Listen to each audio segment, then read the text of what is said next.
आज की इस वीडियो में आप सबको बताने वाला हूँ क्लास 9th का केमिस्ट्री में हमारे परिवेश के जो पदार्थ पढ़ना है चैप्टर 1 में उसका अति लघुत्तरीय प्रश्न। ठीक है, इसका अति लघुत्तरीय प्रश्न इस वीडियो में मैं आप सबको बताने वाला हूँ। देखिए, इसका पहला क्वेश्चन है हमारे परिवेश के पदार्थ का पहला क्वेश्चन है अति लघु में कि वह चीज़ क्या कहलाती है जो कुछ स्थान घेरती है तथा जिसमें द्रव्यमान रहता है, तो वह पदार्थ कहलाती है। क्या कहलाती है? तो इसका उत्तर हो जाएगा पदार्थ कहलाती है। दूसरा क्वेश्चन देखिए, द्रव्य क्या है? तो द्रव्य वह पदार्थ है जिसकी आकृति अनिश्चित तथा आयतन निश्चित होता है, उसे पदार्थ कहते हैं। सॉरी, उसे द्रव्य कहते हैं। यहाँ पे द्रव्य होगा, ये पदार्थ हो गया है, इसको आप लोग सुधार लीजिएगा। ठीक है। तीसरा क्वेश्चन, क्या चीनी एक द्रव्य है? तो हाँ, चीनी एक क्या होगा? द्रव्य है। चीनी एक द्रव्य है। 4 नंबर क्वेश्चन देखिए, पदार्थ की विभिन्न अवस्थाओं के नाम लिखें। तो इसका आंसर हो जाएगा पदार्थ की विभिन्न अवस्था ठोस, द्रव्य तथा गैस हैं। 3 अवस्था होते हैं पदार्थ के। 5 नंबर क्वेश्चन, पदार्थ द्वारा अधिकृत स्थान क्या कहलाता है? तो पदार्थ द्वारा अधिकृत स्थान आयतन कहलाता है। ठीक। 6 नंबर क्वेश्चन देखिए, 10 डिग्री सेल्सियस पर जल की भौतिक अवस्था क्या होती है? तो 10 डिग्री सेल्सियस पर जल की भौतिक अवस्था द्रव्य होगी। 7 नंबर क्वेश्चन, अंतरा अणु का स्थान से आप क्या समझते हैं? तो पदार्थ के कणों के बीच जो रिक्त स्थान होता है उसे अंतरा अणु का स्थान कहते हैं। 8 नंबर क्वेश्चन देखिए, अंतराअणुक आकर्षण बल क्या है? तो पदार्थ के कणों के बीच एक प्रकार के आकर्षण बल होता है, उसे अंतराअणुक आकर्षण बल कहा जाता है। ये आंसर हो जाएगा इसका कि पदार्थ के कणों के बीच एक प्रकार का आकर्षण बल होता है, उसे अंतराअणुक आकर्षण बल कहते हैं। 9 नंबर क्वेश्चन देखिए, ठोस पदार्थ में बहाव क्यों नहीं होता है?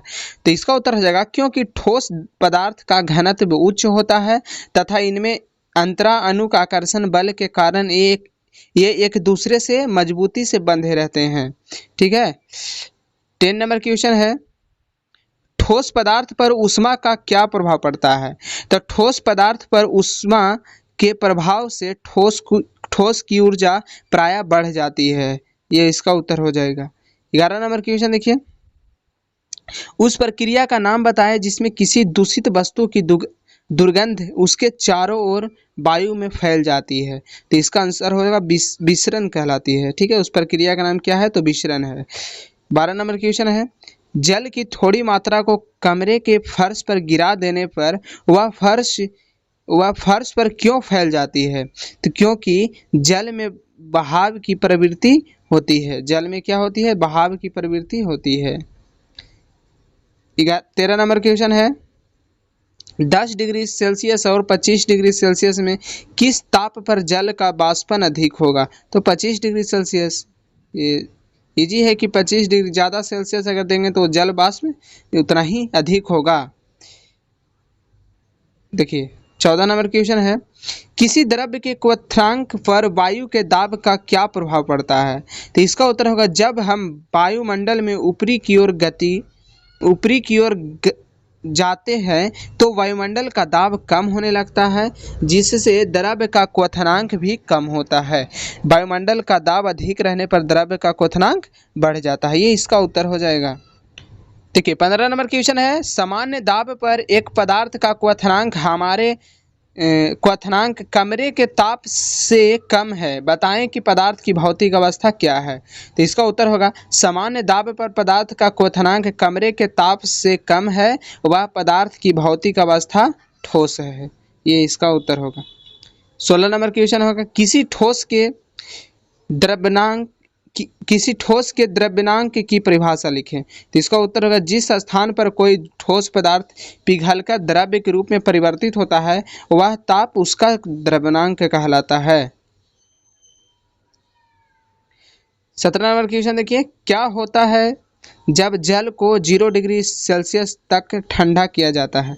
तो इसका उत्तर होगा जब जल 0 डिग्री सेल्सियस पर ठंडा किया जाता है तो वह बर्फ बन जाता है। ऐसे भी जानते हैं 0 डिग्री सेल्सियस पे क्या होता है? तो बर्फ जमता है। ठीक है।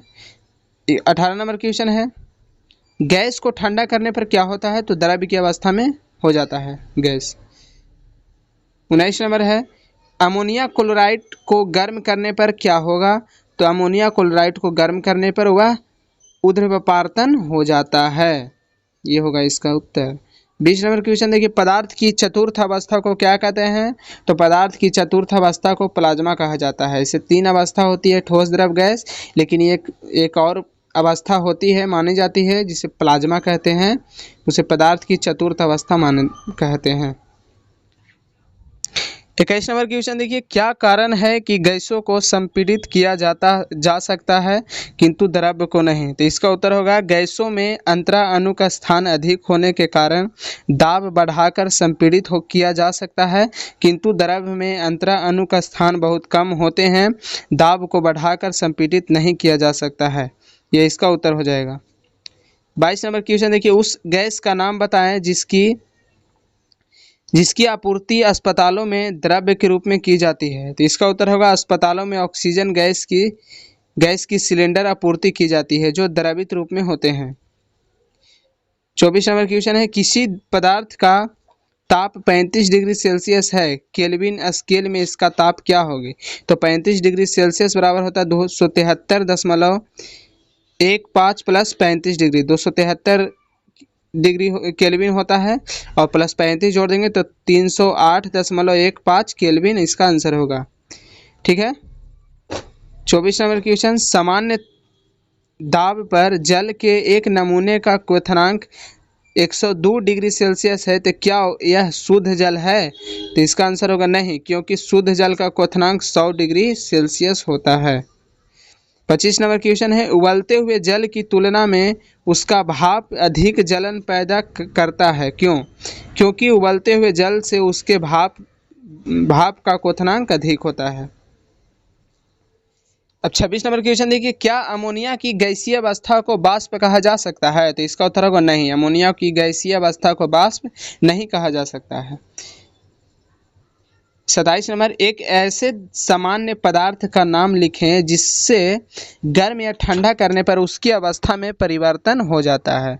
तो वह इसका आंसर होगा, वह पदार्थ कपूर है जिससे गर्म या ठंडा करने पर उसकी अवस्था में परिवर्तित हो जाता है, गर्म या ठंडा करने पे। 28 नंबर क्वेश्चन देखिए, लास्ट प्रश्न होगा अति लघुत्तरीय प्रश्न का। ये क्वेश्चन है, एल्कोहल और ईथर में किसका वाष्पन तीव्रता से होगा? तो आंसर होगा ईथर का वाष्पन तेजी से होगा। ठीक है। 13 हमारे परिवेश के पदार्थ का पूरा अति लघुत्तरीय प्रश्न इस वीडियो में हो चुका है। एवं किसी प्रश्न में अगर डाउट हो, समझ में नहीं आया हो, तो वो कमेंट करके ज़रूर बताएं। धन्यवाद।